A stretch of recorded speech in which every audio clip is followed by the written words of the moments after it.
নমস্কার বন্ধুরা, দেবশ্রীর ডায়েরিতে আজকে নিয়ে এসেছি আরেকটি নতুন রেসিপি। এখন গরমে আমাদের ঝোল মশলা খেতে ইচ্ছা করে না, আমরা সিম্পল খাওয়াটাই বেশি পছন্দ করে থাকি। তো এইভাবে খেয়ে দেখবেন, ঘরে খুব ভালো লাগবে। আমি একটু কড়াইতে জল বসিয়ে 1 কাপ ডাল সিদ্ধ করতে বসিয়ে দিলাম। এবার আমি উপর থেকে দিয়ে দিলাম 1 চামচ নুন আর একটি ঢাকা দিয়ে ঢেকে দিলাম। কিছুক্ষণ পর ডালটি সিদ্ধ হয়ে গেলে আমি ঢাকনাটি তুলে নিলাম। আমি চেষ্টা করে থাকি ঘরে থাকা জিনিস দিয়ে একটু অল্প সময়ের মধ্যে কিছু করে দেখানো। ডালটা কিন্তু কাটা দেওয়া যাবে না, এরকমই একটু আধ ভাঙা অবস্থায় থাকবে। এবার আমি ডালটা নামিয়ে নিলাম।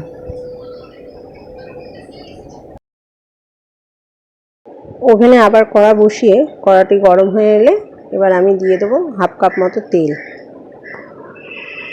তেল গরম হয়ে এলে আমি দিয়ে দিলাম 1 চামচ কালো জিরা ফোড়নে আর একটি তেজপাতা। আমার এই রান্নাটা করতে লাগছে কিছু কুচনো আলু, একটা কুচনো টমেটো, একটা কুচনো পেঁয়াজ, 2টো কাঁচা লঙ্কা কুচি ও 2 কোয়া রসুন কুচি। তেজপাতাটি ফোড়নে দেওয়ার পর এবার আমি দিয়ে দিলাম পেঁয়াজ আর কাঁচা লঙ্কা কুচি। একটু নাড়াচাড়া করে নিয়ে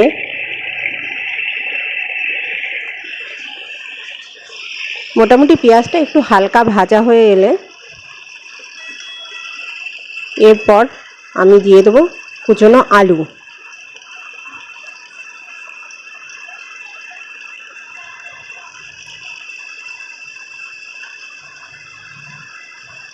গরমে এই রান্নাটি সবাই ভালোই খাবে, আমার ঘরের প্রত্যেকেই ভালো খেয়েছে। আপনারাও বাড়িতে চেষ্টা করে দেখবেন, খুব অল্প সময়ে এটি হয়ে যায়। আলুটা একটু নাড়িয়ে চাড়িয়ে ভাজা ভাজা করে নিতে হবে।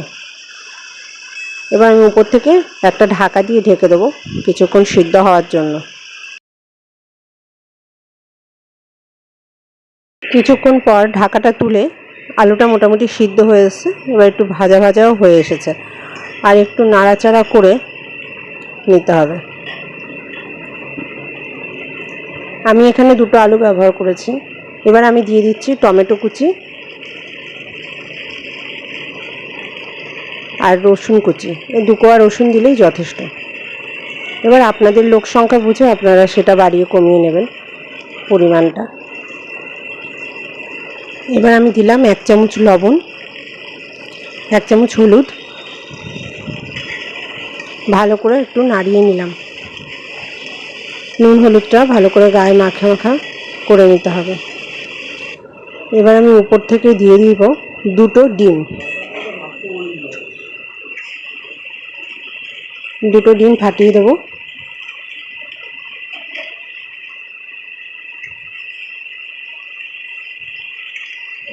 এবার ডিমগুলোকে ভালো করে ঘেটে নিতে হবে। ডিমগুলো দেখুন মাখা মাখা হয়ে এসছে, আলুর সাথে লেগে লেগে গেছে এবং টুকরো টুকরো হয়ে গেছে ডিমগুলো। এবার আমি উপর থেকে দিয়ে দেবো ওই সিদ্ধ করা ডালটা। এবার কিছুক্ষণ নাড়িয়ে নিতে হবে।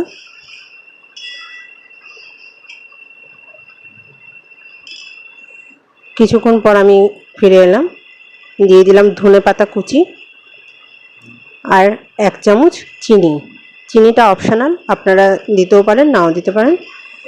এর উপর থেকে একটা গন্ধরাজ লেবু 1 কোয়া যদি রস চিপে দেন তো আরও খেতে ভালো লাগবে। আমার ঘরে গন্ধরাজ লেবুটা আমার ছেলেরা খেতে চায় না বলে আমি দিইনি।